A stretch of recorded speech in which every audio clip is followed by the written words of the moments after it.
We know? We know who's next? Oh, yeah, I'm going. You're next? Yeah. All right, you guys, welcome Shawn to the stage.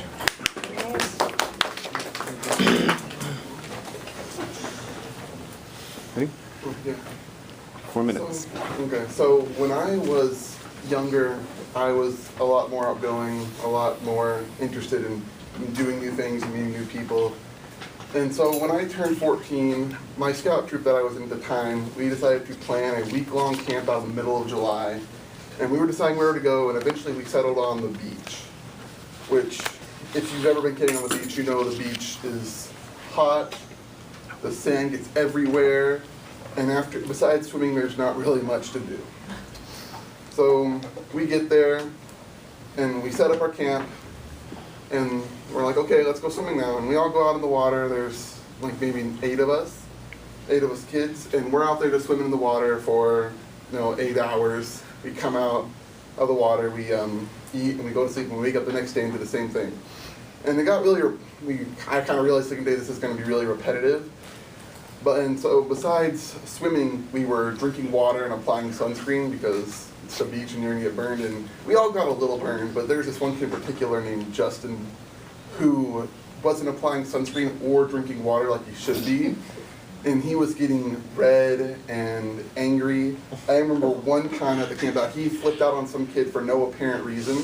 And so I looked at him and I said, Justin, you need to chill out. He looks at me and says, this isn't chill, this is burn. It was not that loud too, I was pretty scared. So I just go back in the water and leave him alone.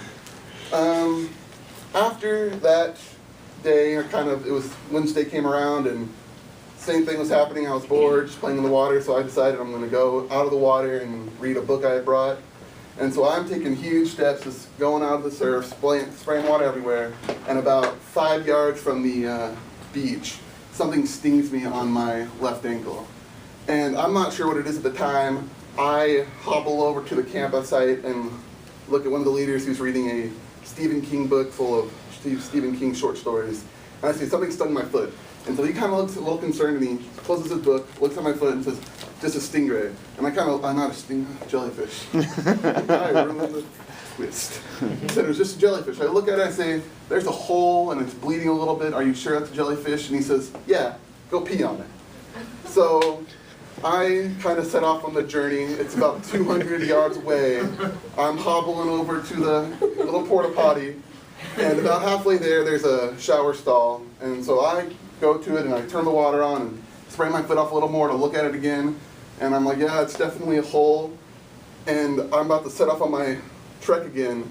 And the pain in my left leg becomes so unbearable that I can't walk. My vision's blurring. And so I realize I'm in trouble. And I start yelling for the leaders to come help me and save my life. So we're going to fast forward to the next day, which is Thursday of the same camp out. My cousin Ben was also there, and he found a jellyfish on the shore, and he scooped it up in his towel and was showing everyone. And after he was done showing everyone, we're like, oh, that's so cool. He just dumps the body in the trash can and throws his towel in the sand and goes out to play in the water. And then Justin walks up, grabs this random towel that Ben threw down on the ground, and dries off his entire body with it. And so he breaks out in a blotchy red rash all over. He's freaking out and screaming. The leaders are freaking out. We drive to a Walmart and buy a gallon jug of vinegar to pour on him to help get rid of it. And so, the leaders do really care about us and they want us to be safe. And so now we go back to my little adventure, and I'm sitting there with water spraying all over me from the shower, and I'm screaming and waving my hands for the leaders to come save me. And for about 10 minutes I'm doing that, and then one of the leaders looks up at me from his book and just looks away. And I don't want to give up yet. I was like, maybe he didn't realize what was happening. I keep yelling and screaming for help, but he never comes. And I'm there for another 30, 40 minutes before the pain is enough for me to, dies down enough for me to be able to walk back to the campsite.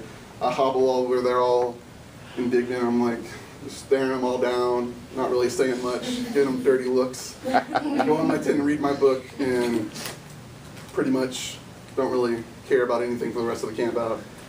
And so that story has been with me for the last 4 years, and I really haven't thought about it much. I told a lot of people because I was angry about it, but I wasn't really reflecting on the emotion behind it. But when I was writing my college essays, we have to reflect on our personal selves about who we are. And I kind of realized that since that event, I haven't really been outgoing. I haven't met new people. I've just kind of been really introverted. Like, I didn't join any clubs in high school at all. Just didn't ever want to. I stopped going to the campouts that they had. And I kind of realized that how could I let something so small as a little stingray, like, in a random event that could have just as easily never happened, I let that determine who I was for the last 4 years. And from now on, I really want to change that. I don't want to be how I was because of a little stupid animal.